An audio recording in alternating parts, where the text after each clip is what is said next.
Tanghaling tapat nga na bumuhos na naman ang malakas na ulan dito sa amin. Umuwi po kasi ako para kumain ng lunch. Alam nyo naman, hindi tayo nabubusog sa labas. Kailangan talaga uuwi tayo guys. Abay, masarap ang ulam namin dito.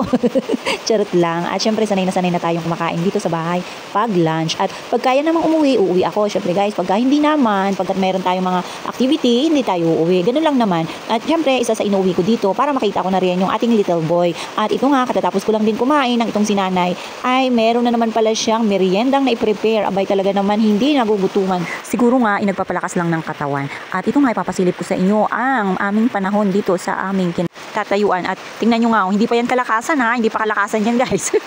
Hindi ko ma-expected na uulan ngayon dahil kanina pag uwi ko, sobrang taas ng araw at ako ngay pawis na pawis pagdating ko dito sa bahay. At ayan, nagulat na nga lang ako, ganyan, bumagsak na yung napakalakas na ulan. Ito nga, dinala ko na ito, yung aming merienda dito sa baba. At dito na ako nag-merienda para naman saktong-sakto sa ulan. O, di ba? Yung katatapos mo lang mag-take ng lunch, ito na naman, nagme-merienda na naman tayo. Ayan nga, nagtimpla nga lang rin po ako dyan ng kape para saktong-sakto dito sa ating merienda. Pag-iisahin ko na habang hindi pa ako nakakaalis para pagdating dun sa opisina, ay tamang upo-upo na lang at kwento-kwentuhan habang nagtatrabaho. Dahil nga itong merienda, yan na, titikman ko na, kakainin ko na ang merienda, baka makain pa ng iba. Talagang tinitingnan ko nga ito, yung saging na ito, parang napakasarap guys. Alam nyo kung bakit? Ito yung saging na maliliit siya pero matamis at talaga namang yummy ang lasa guys. Kasi meron naman din kasi mga saging na malalaki, pero guys, hindi siya masarap, hindi siya matamis. Unlike dito, tingnan nyo, maliit lang pero talagang namnam mo yung sarap niya dahil sa matamis nga siya. At hinog na nga rin po pala yan. Alam niyo po, mura lang ang pagkabili ko niyan. Parang 4-5 o, di ba? Sabi ko sa inyo, mura lang.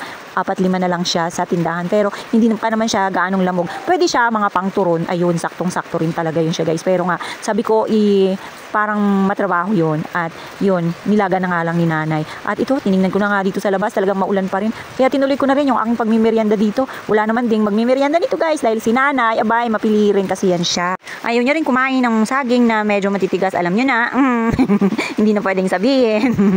At ito nga guys, tingnan nyo. Panay nga pasilip-silip ko dyan sa kalsada kung pwede na ba. Pero hindi pa. Kaya pumasok na rin ako dito ulit para mag-antay. Ewan na lang kung makakapasok pa tayo nito kung tuloy-tuloy ang ulan. Nakasuot na nga ako dyan ng jacket. Tingnan nyo nga, alis na ako dyan guys ha. Ewan na lang kung hanggang anong oras ito hihinto.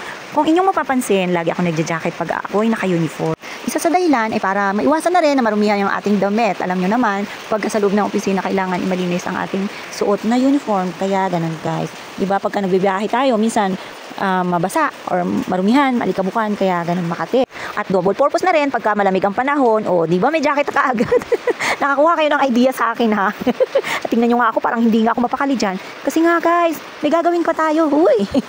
Sobrang sipag. At yan nga, ang lakas na ng ulan. Tingnan nyo nga yung tulo sa likod ko. Ewan na lang kung hanggang anong oras ito yung pag-ulan-ulan. O paano ba yan guys kayo? Ingat dyan sa mga nagbibiyahe.